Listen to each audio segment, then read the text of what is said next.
Good morning, students. Today we will discuss chapter 1 of history for class 12th, and chapter name is Bricks, Beads and Bones. Today we will discuss ancient authority means Prachin Satta. Different argument put forward by the archaeologist over the central authority of Harappa. अलग अलग तरह के तर्क रखे गए इतिहासकारों के द्वारा ये बताने के लिए कि हड़प्पा जो है उस समय पर मुख्य या फिर केंद्रक अथॉरिटी या सत्ता के रूप में काम करती थी. There are 3 major views about the existence of a central authority in the Harappan society. यहाँ पर 3 मुख्य जो अलग अलग व्यू दिए गए हैं जो कि ये दिखाते हैं कि हड़प्पा सभ्यता में एक केंद्र सत्ता जो है वो अस्तित्व में थी और वही सभी निर्णय जो है वो लेती थी. फर्स्ट में बताया गया है some archaeologists are of the opinion that there were no ruler in the Harappan society and that everybody enjoyed equal status. कुछ आर्कियोलॉजिस्ट का ये मानना है कि हड़प्पन समाज के अंदर कोई भी शासक नहीं था और प्रत्येक व्यक्ति इक्वल यानी कि समान स्टेटस जो है उसको इंजॉय करता था, यानी कि हर एक व्यक्ति का समान ओहदा था, एक समान रुतबा था. Other are the opinion that there was no single ruler but several rulers. कुछ लोगों का ये मानना है कि इतनी बड़ी सभ्यता में कोई एक रूलर नहीं होता था बल्कि कई शासक होते थे. Mohenjodaro had a separate ruler. जिस तरह उनके अनुसार मोहनजोदाड़ो में एक अलग शासक होता था और हड़प्पा का एक अलग शासक होता था. तो इस तरह से जितनी भी साइट्स हमें मिली हैं उन सभी के अलग अलग शासक होते थे. थर्ड में some other suggested that there was a single state. कुछ लोगों का ये मानना है कि जो सभ्यता का बसाव है वो सारा एक ही स्टेट था, एक ही राज्य था. This theory was based on similarity of artifact, planned settlement, etc.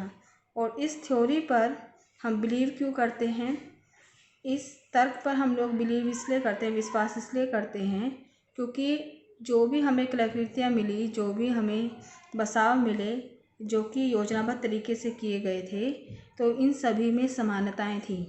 और ये समानताएं क्यों हो सकती हैं, क्योंकि ये सभी एक ही राज्य के हिस्से थे.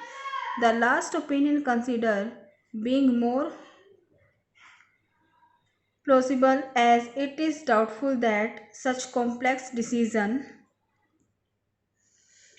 were made and implemented collectively by entire community. लेकिन जो तीसरा इसमें बताया गया है कि भाई एक राज्य थे और राज्य के अंदर जो शासक हैं वो एक ही शासक सारे के सारे रूल्स को इम्प्लीमेंट करता था. ये थोड़ा सा हमें डाउटफुल भी लगता है क्योंकि इतने बड़े बसाव में एक ही तरह से कोलेक्टिवली इम्प्लीमेंट करना रूल्स को ये पॉसिबल नहीं था. नेक्स्ट है द एंड ऑफ सिविलाइजेशन यानी कि सभ्यता का अंत. The evidence that reflected the disappearance of Harappan civilization by 1800 BC. तो साक्ष्य हमें इस तरह के मिले हैं कि हड़प्पन सभ्यता जो है वो 1800 ईसा पूर्व जो है उसके डिसअपेरेंस यानी कि ख़त्म होने के या लुप्त होने के हमें एविडेंस साक्ष्य मिलने शुरू हो गए. By 1800 BC most of the mature Harappan site were abandoned. और इसमें से जो 1800 ईसा पूर्व के समय में बहुत सारे विकसित हड़प्पन सिविलाइजेशन जो हैं वो लगभग ख़त्म होने वाली हो चुकी थी और उनको लगभग छोड़ा जा चुका था, अबेंडन किया जा चुका था, वहाँ से लोग छोड़कर चले गए थे. The expansion of population and migration took place towards Gujarat, Haryana, western UP and extra. अगर हम लोग इनकी जनसंख्या जो है वो बढ़ती हुई जा रही थी और उस जनसंख्या के एक्सपेंशन के कारण जो माइग्रेशन है यानी कि जो एक स्थान को दूसरे स्थान पर, एक स्थान को छोड़ के ये लोग दूसरे स्थान पर जा रहे थे, ऐसा पॉसिबल हो सकता है कि नई बस्तियों का बसाव जो किया गया हो वो किस लिए किया गया हो, क्योंकि आबादी जो है वो बढ़ने लगी थी. तो आबादी के बढ़ने के कारण माइग्रेशन देखने को मिला हमें। इसमें स्थानांतरण कहाँ कहाँ देखने को मिला? गुजरात की ओर, हरियाणा की ओर और पश्चिमी उत्तर प्रदेश की ओर। अब उसके बाद 1900 ईसा पूर्व के बाद भी बहुत सारे बसाव के ट्रांसफॉर्मेशन के बारे में हमें कई सारे साक्ष्य मिले हैं कि 19वीं शताब्दी तक भी वो लोग जो हैं स्थानांतरण कर रहे थे। इसके साथ साथ the transformation of material culture, disappearance of distinctive artifact of civilization like weight, seal और distance trade। उसके साथ साथ हमें क्यों ऐसा लगा कि 19वीं शताब्दी के बाद भी ये लोग अस्तित्व में रहे? उस सभ्यता के कुछ पुरावस्तुएं जैसे कि बाट, मोहरे और मनके जो हैं अब हमें उस तरह से नहीं मिल रहे थे जैसे कि पहले देखने को मिले। लॉन्ग डिस्टेंस यानी कि लंबी दूरी का जो व्यापार था वो भी लगभग ना के बराबर हो गया। और क्राफ्ट सिविलाइजेशन, जो भी ये क्राफ्ट के ऊपर यानी कि जो भी ये अलग अलग तरह की वस्तुएं बनाते थे, कलाकृतियाँ बनाते थे, वो भी अब हमें नहीं मिल रही थी। तो 19वीं शताब्दी के बाद ऐसा उन जगहों से हमें सामान जो है वो मिलना बंद हो गया, यानी कि 19वीं शताब्दी के बाद से वहाँ पर उन वस्तुओं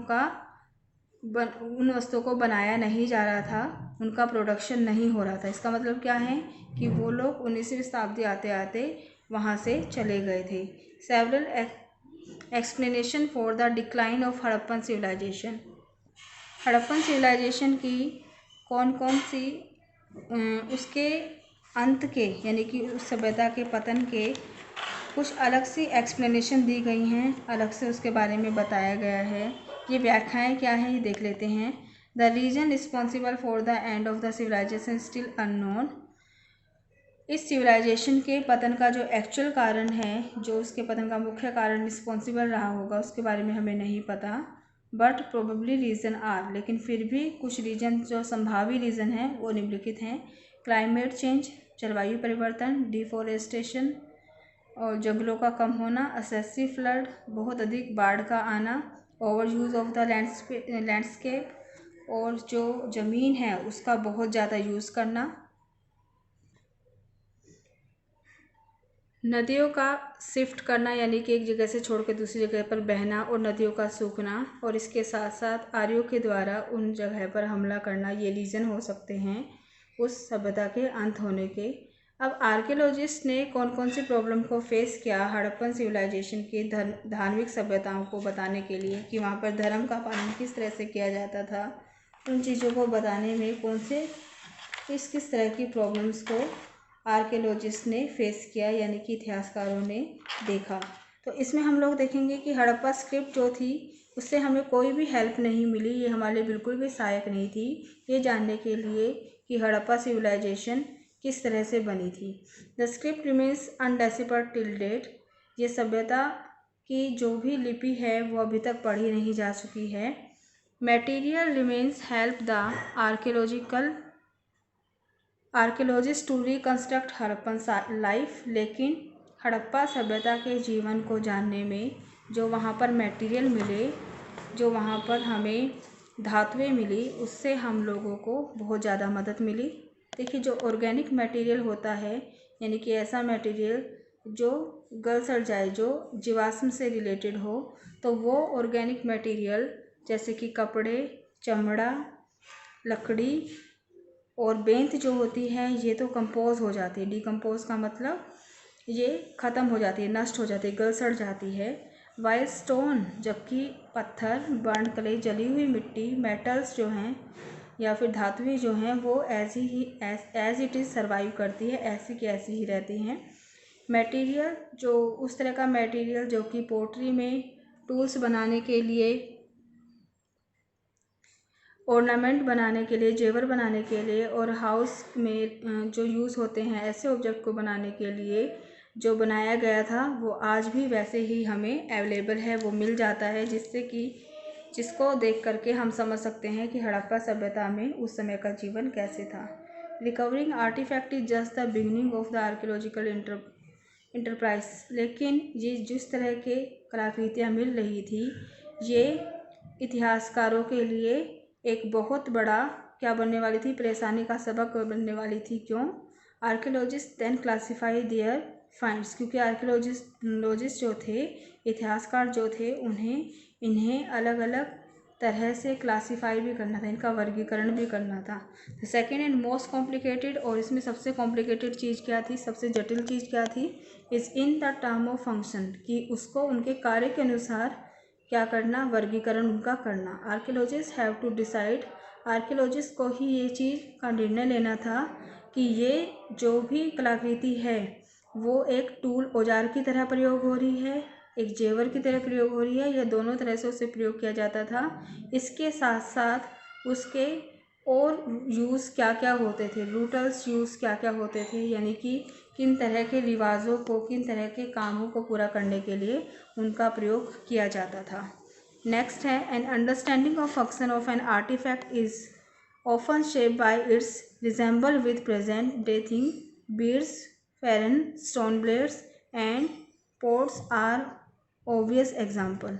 इसके साथ साथ जो भी आर्टिफैक्ट, जो भी कलाकृतियों की आकृति आज की कलाकृतियों की आकृतियों से रिजेंबल होती है, मिलती जुलती है, तो यह अनुमान लगाया जाता था जैसे आज के युग में उनका यूज़ होता है, वैसे ही प्राचीन युग में उन्हें यूज़ किया जाता होगा। जैसे कि आजकल के मनके को हम ऑर्नामेंट बनाने के लिए यूज़ करते हैं, तो उस समय भी शायद इनसे ऑर्नामेंट बनते होंगे। क्वेरिंग, चक्कियों को आटा पीसने के लिए यूज़ करते हैं आज भी, और उस समय भी करते होंगे। स्टोन ब्लेड्स, पत्थर के चाकू सब्जियों को छीलने के लिए, जानवरों का शिकार करने के लिए यूज़ किया जाता होगा। पोट्स, घड़े में हमें लिक्विड रखने के लिए यूज़ होते होंगे। तो इस तरह से हर एक चीज़ का यूज़ आज के यूज़ को रिजेंबल करके, उन दोनों को मिला करके फिर देखा गया कि जैसे आज के समय में इन वस्तुओं का यूज़ किया जाता है, वैसे ही पास्ट में भी इनका यूज़ किया जाता होगा। Next is you have to do question answer. अब आपको कुछ क्वेश्चन आंसर मैं दे रही हूँ, क्योंकि थोड़ा सा वर्क हो रहता है। उसके बाद नोट्स तो आपको प्रिपेयर करने ही है, एज वेल एज जो क्वेश्चंस भी आपको करने हैं। What is the another name of Harappan civilization? Harappa civilization का दूसरा नाम क्या था? Name some cities of Harappa civilization. Harappa civilization की कुछ सिटीज़ के नाम आपको लिखने हैं। Who was John Marshall? John Marshall कौन थे? Write a note on great bath. और ग्रेट बाथ यानी कि महास्नानागार पर आपको एक नोट लिखना है, और उसमें 5 स्पेसिफिक थिंग्स को आपको लिखना है, यानी कि 5 उसकी महत्वपूर्ण चीज़ों की जानकारी आपको देनी है।